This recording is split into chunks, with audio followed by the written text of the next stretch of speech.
Prefácio. Nesta obra, além de manter o estilo envolvente do meu livro anterior, O Poder da Persuasão, apresento todas as referências das pesquisas usadas para embasar minhas afirmações, recomendações e conclusões.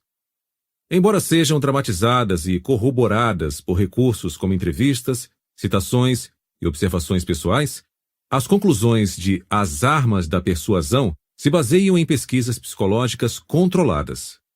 Este fato proporciona ao leitor a certeza de que o livro não é psicologia pop, mas o resultado de um trabalho cientificamente fundamentado. Uma característica interessante de As Armas da Persuasão reside em sua capacidade de servir como contribuição prática. O livro pode ser visto como um meio de demonstrar que, quando apresentado apropriadamente, o que muitas vezes parece ciência árida, pode realmente se mostrar empolgante, útil e relevante à vida pessoal de todos os leitores. Desde que publiquei a primeira edição de O Poder da Persuasão, aconteceram algumas coisas que merecem lugar na presente obra. Primeiro, agora sabemos mais sobre o processo de persuasão do que antes. O estudo da influência, da anuência e da mudança avançou, e as páginas que se seguem foram adaptadas para refletir esse progresso. Além de uma modernização geral do material, dediquei atenção especial à atualização dos dados sobre cultura popular e novas tecnologias, bem como a pesquisa da influência social intercultural, como o processo da influência funciona, de forma semelhante ou diferente, em várias culturas humanas. Incluí também resumos de capítulos e perguntas de estudo para aumentar sua utilidade. Além disso, também aumentei o espaço para os relatos de leitores dos livros anteriores.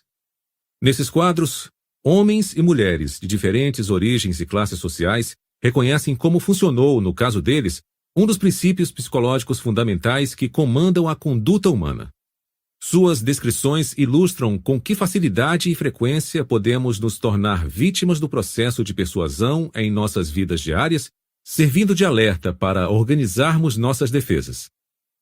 Por fim, há uma seção com todas as notas explicativas incluídas ao longo do livro, e outra com os dados completos das obras que usei como referência para escrever As Armas da Persuasão. Introdução. Agora posso admitir, durante toda a minha vida fui um grande trouxa. Desde que me entendo por gente, fui presa fácil das investidas de vendedores ambulantes, arrecadadores de doações e operadores de telemarketing. É verdade que somente algumas dessas pessoas atendiam a propósitos desonestos.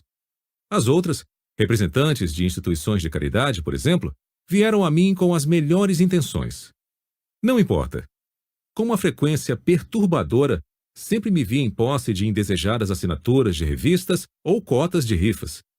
É provável que essa postura duradoura de trouxa explique meu interesse pelo estudo da persuasão. Quais são os fatores que levam uma pessoa a dizer sim a outra?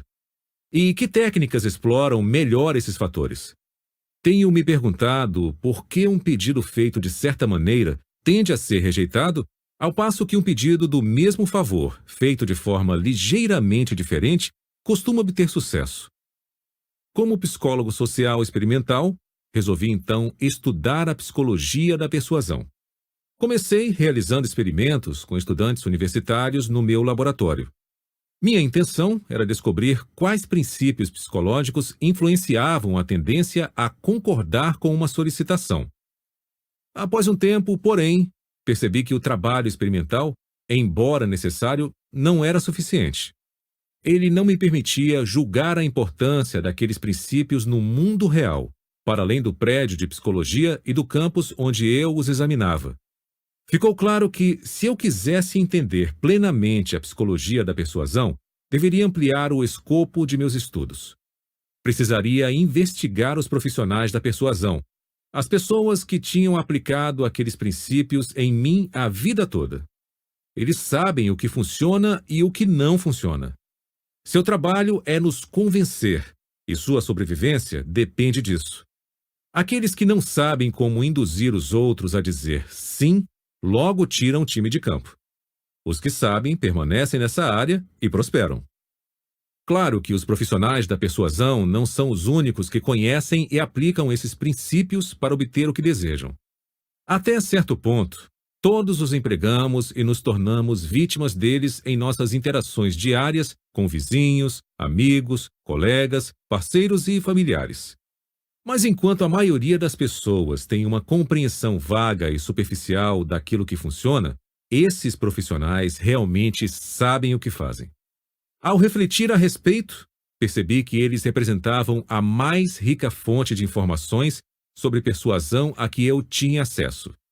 Assim, por quase 3 anos, combinei meus estudos experimentais com um programa bem mais interessante. Mergulhei sistematicamente no mundo dos vendedores, arrecadadores de doações, publicitários, entre outros.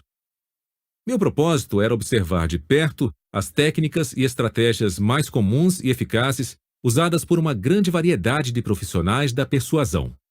Realizei entrevistas com eles e, outras vezes, com seus inimigos naturais, por exemplo, policiais de comissões antifraudes e órgãos de defesa do consumidor. Além disso, examinei os materiais que transmitem as técnicas de persuasão de geração para geração, como manuais de vendas e similares. Com mais frequência, porém, meu estudo tomou a forma de observação participativa, uma abordagem de pesquisa em que o pesquisador se torna uma espécie de espião. Com uma identidade falsa e disfarçando seus propósitos, ele se infiltra no ambiente de interesse e se torna um participante pleno do grupo a ser investigado. Assim, quando eu queria conhecer as táticas de convencimento das organizações de vendas de enciclopédias, por exemplo, eu respondia a um classificado de jornal buscando vendedores e me dispunha a aprender seus métodos. Usando abordagens semelhantes, mas não idênticas, consegui penetrar em agências de publicidade, escritórios de relações públicas e instituições beneficentes, a fim de examinar suas técnicas. Grande parte dos dados apresentados neste livro, portanto, advém de minha experiência me disfarçando como um profissional da persuasão. Um aspecto do que aprendi nesse período de 3 anos de observação participativa foi especialmente esclarecedor. Embora os profissionais da persuasão empreguem milhares de técnicas para convencer, a maioria delas se enquadra em 6 categorias básicas, sendo cada uma delas governada por um dos princípios psicológicos fundamentais que comandam a conduta humana. Este livro está organizado em torno desses 6 princípios: reciprocidade, coerência, aprovação social, afeição, autoridade e escassez. Eles serão discutidos em termos de sua função na sociedade e de como um profissional da persuasão pode mobilizar seu poder e incorporá-los habilmente em pedidos de compras, doações, concessões, votos ou permissões. Por fim, cada princípio é analisado em sua capacidade de produzir nas pessoas um tipo singular de consentimento automático e impensado, ou seja, uma disposição em dizer sim sem pensar primeiro. Indícios sugerem que o ritmo acelerado e o bombardeio de informações da vida moderna tornarão essa forma específica de persuasão cada vez mais predominante. Será ainda mais importante para a sociedade, portanto, entender como e por que a influência automática ocorre. Capítulo 1. Armas de influência. A civilização avança ao ampliar o número de operações que podemos realizar sem pensar nelas. Alfred North Whitehead. Outro dia recebi um telefonema de uma amiga que tinha acabado de abrir uma loja de joias indianas no Arizona. Ela estava eufórica com um acontecimento curioso. Achava que, como psicólogo, eu conseguiria ajudá-la a entender o que se passara. A história envolvia certo lote de joias de turquesa que ela teve dificuldade para vender.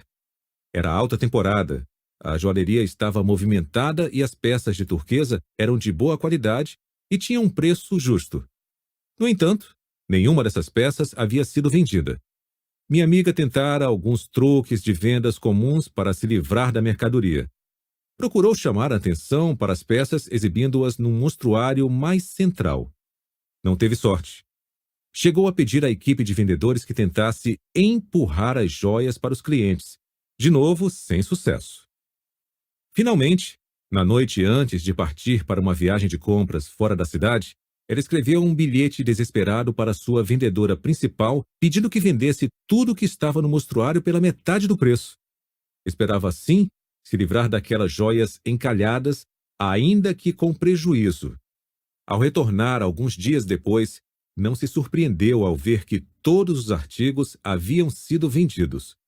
Ficou chocada, porém, ao descobrir que, como a funcionária tinha lido o 1/2 do bilhete como 1/2, o lote inteiro havia sido vendido pelo dobro do preço original. Foi aí que minha amiga me ligou. Respondi que para que eu pudesse lhe dar uma boa explicação, ela teria primeiro que ouvir uma história minha. Na verdade, não é exatamente minha. Fala de peruas mães e pertence à ciência relativamente nova da etologia, o estudo dos animais em seu ambiente natural. As peruas são boas mães, carinhosas, atentas e protetoras. Passam grande parte do tempo cuidando dos filhotes, aquecendo-os, limpando-os e aconchegando-os. Mas existe algo estranho em seu método. Praticamente todos esses cuidados maternos são desencadeados por apenas um fator: o piar dos filhotes. Outras características identificadoras dos filhotes, como seu cheiro ou aparência, parecem desempenhar papéis menores no processo de zelo materno. Se um filhote piar, sua mãe cuidará dele. Do contrário, ela poderá ignorá-lo e, às vezes, até matá-lo. A confiança extrema das peruas mães nesse som específico foi ilustrada pelo estudioso do comportamento animal M.W. Fox em 1974, em sua descrição de um experimento envolvendo uma perua mãe e uma doninha empalhada. Para uma perua mãe, uma doninha é um inimigo natural cuja aproximação deve ser recebida com grasnidos, bicadas e unhadas raivosas. De fato, os experimentos mostraram que, mesmo uma doninha empalhada, quando levada com um barbante para perto de uma perua, recebia um ataque imediato e furioso. Quando, porém, a mesma réplica empalhada portava um pequeno gravador que tocava o som emitido por filhotes de peru, a mãe não apenas aceitava a doninha, mas a acolhia sob suas asas. Quando o gravador era desligado, o modelo de doninha tornava a atrair um ataque feroz. Clique zoom. O comportamento da perua mãe parece ridículo nessas circunstâncias. Ela aceitaria um inimigo natural que emitisse o som de seus filhotes, mas iria maltratar ou matar um de seus filhotes que não o fizesse. Ela age como um robô, cujos instintos maternais estão sob o controle automático daquele som específico. Os etologistas, porém, nos informam que esse tipo de coisa não é exclusivo dos perus. Eles têm identificado padrões cegamente mecânicos e regulares de ações numa grande variedade de espécies. Os padrões fixos de ação podem envolver sequências complexas de comportamento, como rituais completos de corte ou acasalamento, que ocorrem praticamente da mesma forma e na mesma ordem todas as vezes. É quase como se os padrões estivessem gravados em fitas cassetes dentro dos animais. Quando uma situação pede a corte, uma fita da corte é tocada. Quando uma situação pede cuidados maternos, uma fita de comportamento materno é tocada. Clique e a fita apropriada é ativada. Zoom e eis que se desenrola a sequência de comportamentos padrão. O aspecto mais interessante disso tudo é a forma como as fitas são ativadas. Quando um animal age para defender seu território, por exemplo, é a invasão de outro animal da mesma espécie que aciona a fita de vigilância, defesa territorial e, se necessário, comportamentos de combate. Mas existe uma falha no sistema. Não é o rival como um todo que é o desencadeador, e sim alguma característica específica. Com frequência, a característica desencadeadora será apenas um aspecto minúsculo da totalidade do intruso que se aproxima. Às vezes, uma tonalidade de cor é suficiente. Os experimentos dos etologistas mostraram, por exemplo, que um tordo macho, agindo como se um tordo rival tivesse invadido seu território, atacará com vigor um mero tufo de penas vermelhas de peito de tordo colocadas por perto. Ao mesmo tempo, ele irá praticamente ignorar uma réplica empalhada perfeita de um tordo macho sem as penas vermelhas do peito. Resultados semelhantes foram encontrados em outra espécie de ave, o pisco de peito azul, para o qual parece que o desencadeador da defesa territorial é um tom de azul específico das penas do peito. Antes de criticarmos a facilidade com que as características desencadeadoras podem induzir alguns animais a reagir de formas totalmente inapropriadas à situação, devemos entender dois fatos. Primeiro, que os padrões fixos de ação desses animais funcionam muito bem na maior parte das vezes. Por exemplo, como apenas filhotes de peru normais e saudáveis emitem o ruído peculiar dos bebês de peru, faz sentido a perua-mãe reagir maternalmente àquele som específico. Ao responder apenas àquele estímulo, a perua-mãe normal quase sempre se comportará de maneira correta. Só um trapaceiro, como um cientista, consegue fazer com que sua reação à gravação pareça insensata. O segundo fato importante é que nós também temos nossas fitas pré-programadas, e embora costumem funcionar a nosso favor, as características desencadeadoras que as ativam podem nos induzir a tocar as fitas nos momentos errados. A forma paralela de automatismo humano é demonstrada num experimento da psicóloga social Ellen Langer e seus colegas. Um princípio conhecido do comportamento humano afirma que, ao pedirmos um favor a alguém, teremos mais sucesso se fornecermos um motivo. As pessoas simplesmente gostam de ter motivos para o que fazem. Langer demonstrou esse fato previsível pedindo um pequeno favor a pessoas que esperavam na fila para usar a copiadora de uma biblioteca. Com licença. Tenho 5 páginas. Posso usar a máquina de Xerox porque estou com pressa? A eficácia desse pedido acompanhado de um motivo foi quase total. 94% das pessoas indagadas deixaram que ela passasse à sua frente na fila. Quando ela fez o mesmo pedido sem dar uma justificativa, com licença, tenho 5 páginas. Posso usar a máquina de Xerox? Apenas 60% dos consultados concordaram. À primeira vista, parece que a diferença crucial entre os dois pedidos foi a informação adicional fornecida pelas palavras "por que estou com pressa". Entretanto, um terceiro tipo de pedido feito por Langer mostrou que não foi bem assim. Aparentemente, não foi a série inteira de palavras, mas a primeira, "por quê", que fez a diferença. Em vez de incluir um motivo real para obter o favor, o terceiro tipo de pedido de Langer usou a palavra "por quê" e depois, sem acrescentar nada de novo, apenas reafirmou o óbvio. Com licença, tenho 5 páginas. Posso usar a máquina de Xerox porque preciso tirar umas cópias?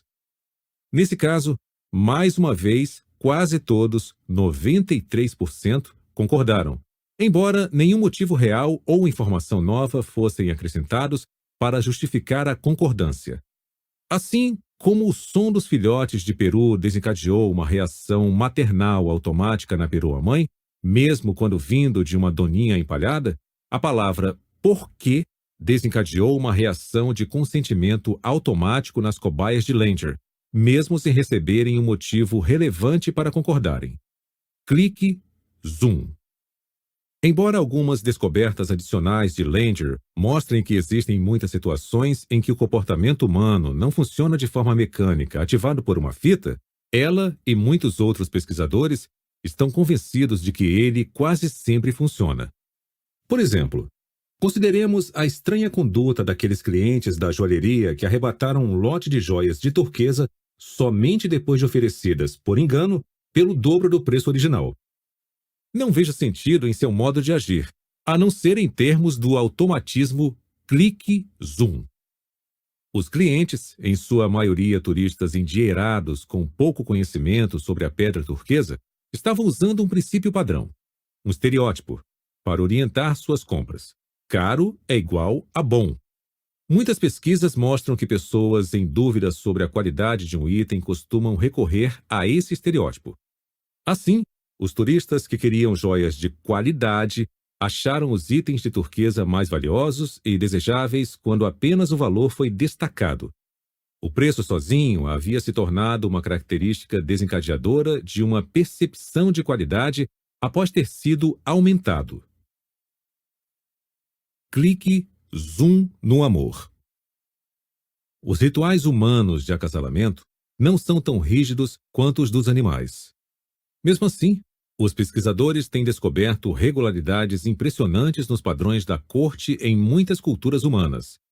Por exemplo, em anúncios pessoais pelo mundo, as mulheres descrevem seus atrativos físicos, ao passo que os homens destacam sua riqueza material. Depoimento de leitor 1.1 de um doutorando em administração. Um proprietário de uma loja de joias antigas de minha cidade me contou como aprendeu a lição da influência social que diz que produto caro é sinônimo de produto bom. Um amigo seu queria um presente de aniversário especial para a noiva.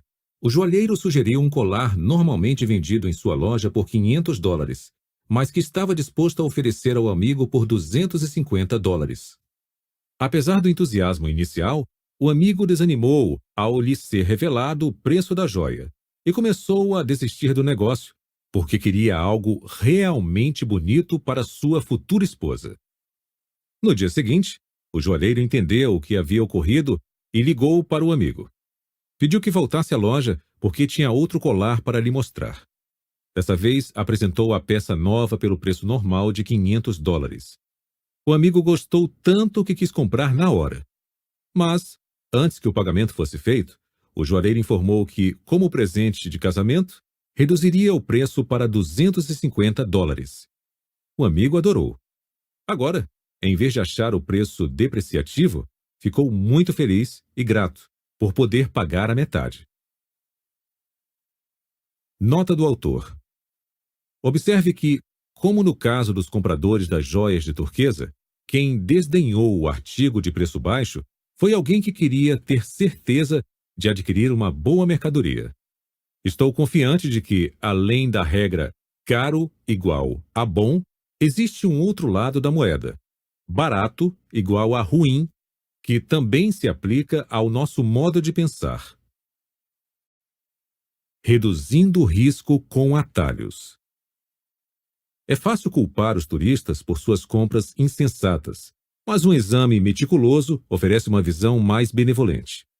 Eles foram educados pela regra "você recebe aquilo pelo que paga" e confirmaram sua legitimidade várias vezes em sua vida. Em pouco tempo, simplificaram a regra para "caro é sinônimo de bom". Esse estereótipo funcionou para eles no passado, já que, em geral, o preço de um artigo aumenta junto com seu valor. Um preço superior costuma refletir uma qualidade superior. Assim, quando se viram na posição de desejar uma boa joia de turquesa, mas sem conhecer direito essa pedra, compreensivelmente confiaram na velha regra do custo para avaliar o mérito da joia. Embora sem perceber, ao reagirem apenas ao preço da turquesa, estavam procurando reduzir seu risco.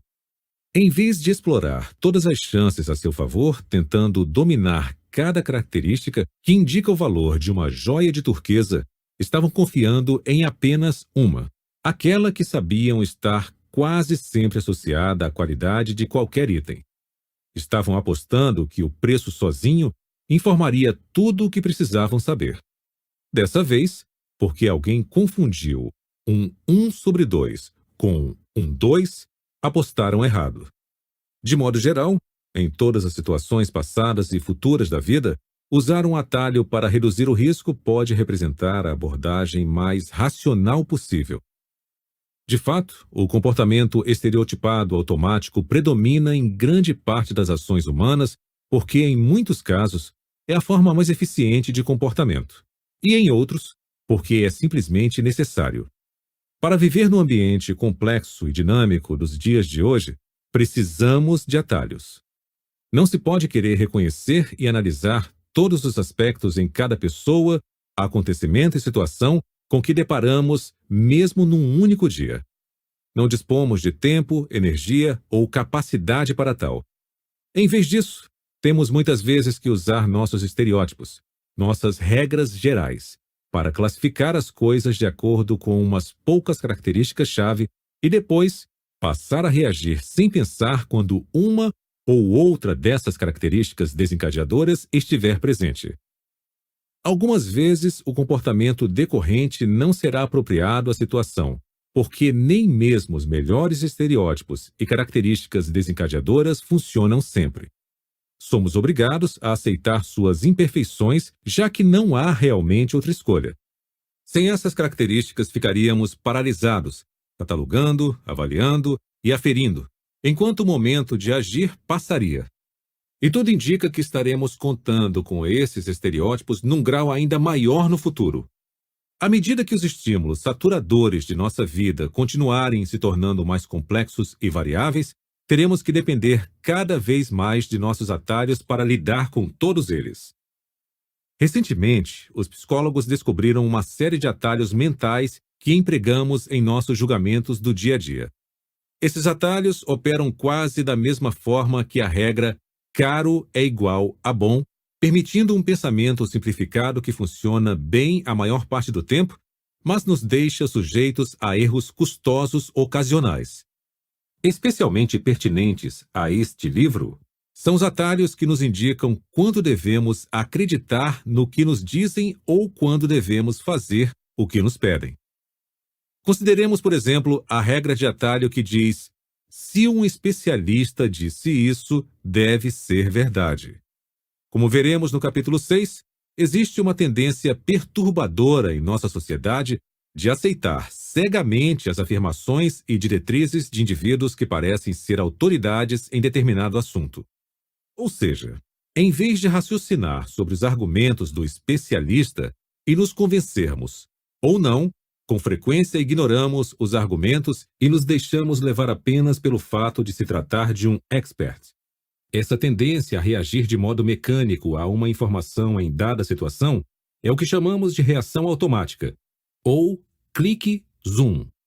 A tendência a reagir com base numa análise minuciosa de todas as informações pode ser chamada de reação controlada. Uma série de pesquisas de laboratório mostrou que as pessoas tendem a lidar com as informações de forma mais controlada quando têm o desejo e a capacidade de analisá-las cuidadosamente. Caso contrário, estarão mais propensas a usar a abordagem mais fácil do clique-zoom. Em um estudo de 1981, alunos da Universidade do Missouri ouviram um discurso gravado que defendia a ideia de exigir que todos os veteranos fossem submetidos a exames abrangentes para que pudessem se graduar. A questão afetava alguns deles pessoalmente, pois foram informados de que os exames entrariam em vigor no ano seguinte, antes que tivessem a chance de se formar. Claro que aquela notícia fez com que quisessem analisar os argumentos com atenção. No entanto, para outros participantes do estudo, a questão teve pouca importância pessoal, pois foram informados de que os exames só começariam bem depois de se graduarem. Logo, não tiveram uma forte necessidade de analisar com cuidado a validade do argumento. Os resultados do estudo foram claros.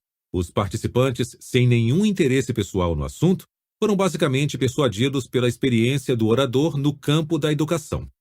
Eles usaram a regra: se um especialista disse isso, deve ser verdade, dando pouca importância à força de seus argumentos.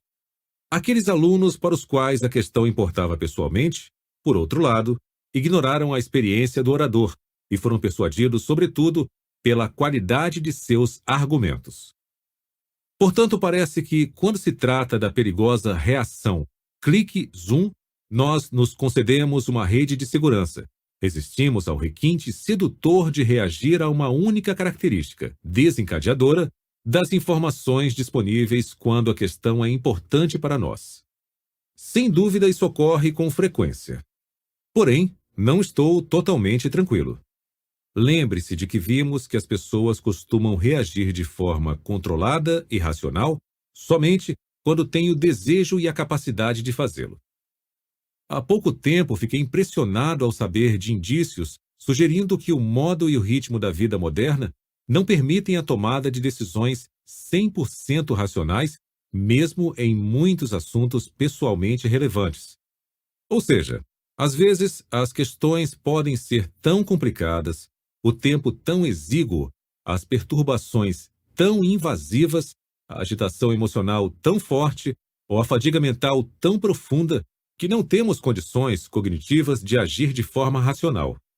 Seja o assunto importante ou não, sentimos a necessidade de tomar um atalho. Talvez em nenhum lugar essa última questão seja mais dramática do que nas consequências de um fenômeno que os dirigentes do setor aeronáutico rotularam de captainites, algo como comandantite em português.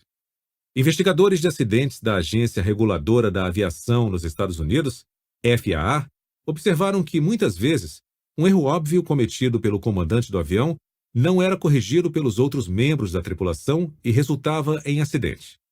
Parece que, apesar da forte e clara importância pessoal das questões, os membros da tripulação estavam empregando a regra de atalho "se um especialista disse isso, deve ser verdade", para reagir à desastrosa decisão do comandante. Um depoimento de Thomas Watson Jr., ex-presidente da IBM, oferece um ótimo exemplo desse fenômeno.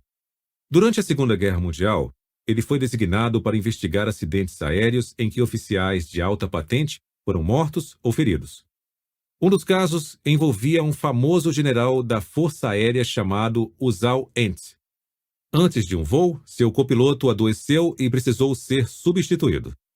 O novo copiloto se sentiu honrado por estar voando ao lado do lendário general. Durante a decolagem, Ent começou a cantar mentalmente, acompanhando a canção com um balançar da cabeça. O copiloto interpretou o gesto como sinal para puxar as rodas. Embora estivessem devagar demais para levantar voo, ele recolheu o trem de pouso, fazendo com que o avião despencasse de barriga. No acidente, uma pá da hélice atingiu as costas de Ent, dilacerando sua coluna e deixando-o paraplégico. Watson descreveu a explicação do copiloto para sua ação. Quando ouvi o depoimento do copiloto, perguntei: "Se você sabia que o avião não iria voar, por que recolheu o trem de pouso?" Ele respondeu: "Pensei que o general quisesse que eu recolhesse." O copiloto foi insensato. Insensato? Naquele conjunto singular de circunstâncias, sim. Compreensível? Na agitação da vida moderna, que exige atalhos, também sim. Os aproveitadores. Apesar do atual uso generalizado e da importância cada vez maior dos nossos padrões de comportamento automáticos, a maioria de nós sabe bem pouco sobre eles. Talvez isso se dê justamente por causa da maneira mecânica e impensada como ocorrem. Qualquer que seja a razão, é vital reconhecer com clareza uma de suas propriedades, já que esses padrões nos tornam muito vulneráveis a alguém que saiba como eles funcionam. Para entender plenamente a natureza de nossa vulnerabilidade, vamos dar mais uma olhada no trabalho dos etologistas. Um grupo de organismos, muitas vezes denominados imitadores, copia as características desencadeadoras de outros animais na tentativa de induzi-los a tocar por engano as fitas comportamentais certas nos momentos errados. Os imitadores, então, exploram essa ação inapropriada em seu próprio benefício. Vejamos, por exemplo, a armadilha mortal lançada pelas fêmeas assassinas de um gênero de vagalume, Futuris, contra os machos de outro gênero de vagalume, Fotinus. Compreensivelmente, os machos fotinos fazem de tudo para evitar o contato com as sanguinárias fêmeas Futuris. Entretanto, ao longo de séculos de seleção natural, as caçadoras fêmeas Futuris descobriram uma fraqueza em sua presa, um código de corte piscante pelo qual os membros da espécie das vítimas informam uns aos outros que estão prontos para acasalar. Ao imitar os sinais de acasalamento piscantes de sua presa, a assassina consegue desencadear suas fitas de corte e fazer com que eles voem mecanicamente para o abraço da morte, e não do amor. Na luta pela sobrevivência, quase todas as formas de vida possuem seus imitadores, indo até alguns dos patógenos mais primitivos. Ao adotarem certas características essenciais de hormônios ou nutrientes úteis, bactérias e vírus ardilosos conseguem penetrar numa célula hospedeira saudável. O resultado é que as células saudáveis atraem com avidez e ingenuidade as causas de doenças como hidrofobia, mononucleose e gripe comum. Não deve causar surpresa, então, que haja um forte, porém triste paralelo na selva humana. Nós também temos aproveitadores que imitam características desencadeadoras para nosso próprio tipo de reação automática. Diferenciando-se das sequências de reações predominantemente instintivas dos não-humanos, porém, nossas fitas automáticas em geral se desenvolvem a partir de princípios e estereótipos psicológicos que aprendemos a aceitar. Embora variem em sua força, alguns desses princípios possuem uma capacidade imensa de direcionar a ação. Nos sujeitamos a eles tão cedo na vida, e eles nos condicionam de forma tão generalizada que raramente percebemos seu poder. Aos olhos de certos indivíduos, porém, cada um desses princípios é uma arma detectável e disponível, uma arma de influência automática. Algumas pessoas sabem muito bem em que consistem as armas de influência automática e costumam empregá-las de maneira frequente e hábil para obter o que desejam. Elas utilizam todo o encontro social como uma oportunidade para pedir aos outros que satisfaçam seus desejos. Seu índice de sucesso é impressionante. O segredo de sua eficácia está na forma como estruturam seus pedidos, fazendo uso de uma das armas de influência que existem no ambiente social. Isso pode exigir nada mais que uma palavra escolhida corretamente que envolva um princípio psicológico forte, acionando uma de nossas fitas comportamentais automáticas. Os aproveitadores humanos nos ensinam como alguém pode se beneficiar de nossa tendência a reagir de modo mecânico de acordo com esses princípios. Lembra-se de minha amiga da joalheria? Embora tenha se beneficiado por acaso da primeira vez, não levou muito tempo para começar a explorar o estereótipo caro é igual a bom de forma frequente e intencional.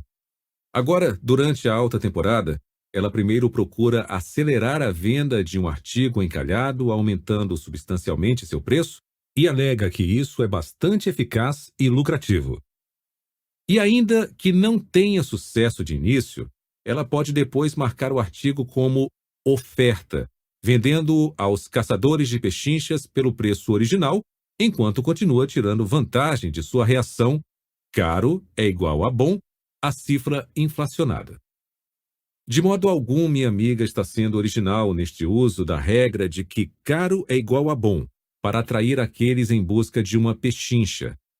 O intelectual e escritor Leo Hosten cita o exemplo dos irmãos Drew Beck, Sid e Harry, donos de uma loja de roupas masculinas no bairro de Hosten na década de 1930. Quando um cliente encontrava um terno de que gostava e perguntava o preço a Sid, ele chamava o irmão, o gerente da loja, e perguntava: Harry, quanto custa este terno? Interrompendo seu trabalho e exagerando bastante o verdadeiro preço do terno, Harry respondia: este belo terno de lã custa $42. Fingindo não ter ouvido e pondo a mão em concha na orelha, Sid voltava a perguntar. De novo, Harry respondia: custa $42. Então Sid se voltava para o cliente e informava. Ele disse $22. Muitos homens compravam logo o terno e saíam rápido da loja com sua pechincha. Caro é igual a bom, antes que o pobre Sid descobrisse o erro. Jiu-jitsu. Uma mulher que luta jiu-jitsu consegue empregar o mínimo de sua própria força contra um oponente. Ela explora o poder de princípios naturais como gravidade, alavancagem, impulso e inércia. Sabendo como e quando envolver a ação desses princípios, é capaz de derrotar com facilidade um rival fisicamente mais forte. O mesmo ocorre com os exploradores das armas de influência automática que existem à nossa volta. Os aproveitadores podem se valer do poder dessas armas para usá-las contra seus alvos, exercendo pouca força pessoal. Esse último aspecto do processo proporciona aos aproveitadores uma enorme vantagem adicional: a capacidade de manipular sem aparentar que está manipulando. Mesmo as próprias vítimas tendem a ver seu consentimento como resultado da ação de forças naturais e não da maquinação da pessoa que se beneficia dessa anuência. Vejamos um exemplo. Existe um princípio na percepção humana, o princípio do contraste, que afeta a forma como vemos a diferença entre duas coisas quando apresentadas uma após a outra. Em suma, se o segundo item for razoavelmente diferente do primeiro, é grande a probabilidade de vê-lo como mais diferente do que de fato é. Assim, se erguemos um objeto leve primeiro e depois um objeto pesado, acharemos o segundo objeto mais pesado do que se o tivéssemos erguido sem antes erguer o leve. O princípio do contraste está bem consolidado no campo da psicofísica e se aplica a todo tipo de percepção, não apenas ao peso. Se estamos conversando com alguém muito atraente numa festa e depois surge uma pessoa pouco atraente, esta nos parecerá menos atraente do que realmente é. Uma demonstração do contraste perceptivo costuma ser bastante empregada em laboratórios de psicofísica para apresentar os alunos a esse princípio. Eles se revezam sentando-se diante de 3 baldes de água, um frio, o outro na temperatura ambiente e um quente. Após colocar uma das mãos na água fria e outra na água quente, o estudante é instruído a pôr ambas as mãos simultaneamente na água de temperatura ambiente. Os olhares espantados que se registram logo em seguida explicam tudo. Embora as 2 mãos estejam no mesmo balde, a mão que esteve na água fria sente como se agora estivesse em água quente, enquanto aquela que esteve na água quente sente como se agora estivesse em água fria. O fato é que se pode fazer com que a mesma coisa, neste caso a água com temperatura ambiente, pareça bem diferente dependendo da natureza do acontecimento precedente. Saiba que a arma de influência fornecida pelo princípio do contraste não permanece inexplorada. A grande vantagem desse princípio não é apenas sua eficácia, mas também o fato de ser praticamente imperceptível. Aqueles que o aplicam podem lucrar com sua influência sem deixar transparecer que estruturaram a situação a seu favor. Vendedores de roupas constituem um bom exemplo. Suponha que um homem entre numa loja de roupas masculinas sofisticadas e diga que quer comprar um terno de 3 peças e um suéter. Se você fosse o vendedor, qual item mostraria primeiro para induzi-lo a gastar mais dinheiro? As lojas de roupa instruem seus vendedores a mostrar o artigo mais caro primeiro. O senso comum sugeriria o inverso. Se um homem acabou de gastar um dinheirão com um terno, poderá relutar em gastar mais na compra de um suéter. Mas os vendedores de roupas sabem mais do que nós. Eles se comportam de acordo com o princípio do contraste. Venda o terno primeiro, porque isso fará com que os suéteres, mesmo os mais caros, não pareçam tão caros em comparação. O mesmo princípio se aplica a um homem que deseja comprar acessórios, camisa, sapatos, cinto, para combinar com o terno novo. Para os vendedores, é bem mais rentável apresentar o artigo mais caro primeiro. Não fazê-lo significa perder a influência do princípio do contraste, além de fazer com que o princípio funcione ativamente contra eles. Mostrar um produto barato primeiro e depois um caro fará com que este último pareça ainda mais caro. Assim como é possível fazer com que o mesmo balde de água pareça mais quente ou mais frio dependendo da temperatura da água sentida antes, é possível fazer com que o preço do mesmo artigo pareça mais alto ou mais baixo dependendo do preço do artigo mostrado anteriormente. O uso inteligente do contraste perceptivo não se limita apenas aos vendedores de roupas. Deparei com uma técnica que envolvia o princípio do contraste enquanto investigava as táticas de concorrência das imobiliárias. Para aprender os truques do setor, acompanhei um corretor mostrando casas para compradores potenciais durante um fim de semana. O corretor, vamos chamá-lo de Phil, deveria me dar dicas para que eu me saísse bem no período de experiência. Um fato que logo notei foi que, sempre que Phil começava a mostrar propriedades a um novo grupo de clientes, começava por umas casas em péssimo estado. Indaguei-lhe a respeito, e ele riu. Eram o que ele chamava de imóveis de preparação.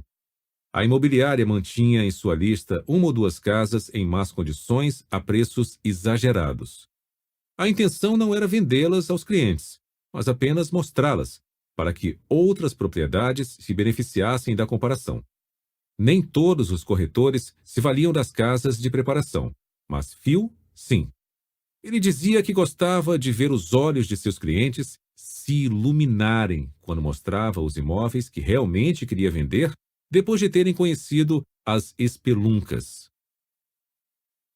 Mamãe e papai queridos, desde que vim para a faculdade tenho sido negligente com as cartas e peço desculpas por não ter dado notícias antes. Vou contar as novidades agora, mas antes de lerem, por favor, sentem-se. Não continuem se não estiverem sentados. Bem, estou me virando direitinho. A fratura do crânio e a concussão que sofri ao saltar da janela do meu dormitório, que pegou fogo logo após a minha chegada, estão quase curadas.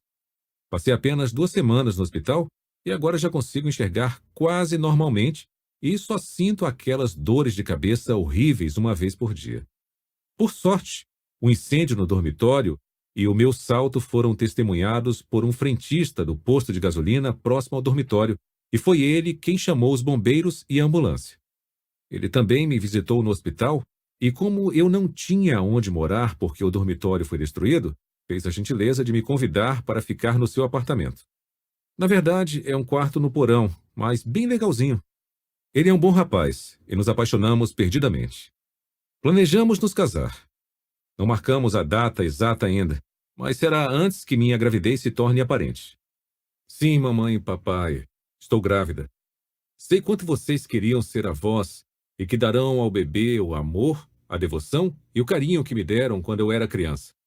A razão do atraso em nosso casamento é que meu namorado tem uma infecçãozinha que nos impede de passar pelos exames de sangue pré-nupciais e eu, por descuido, a contraí também. Sei que vocês irão recebê-lo na nossa família de braços abertos. Ele é simpático, e, embora não tenha nenhuma formação acadêmica, é ambicioso.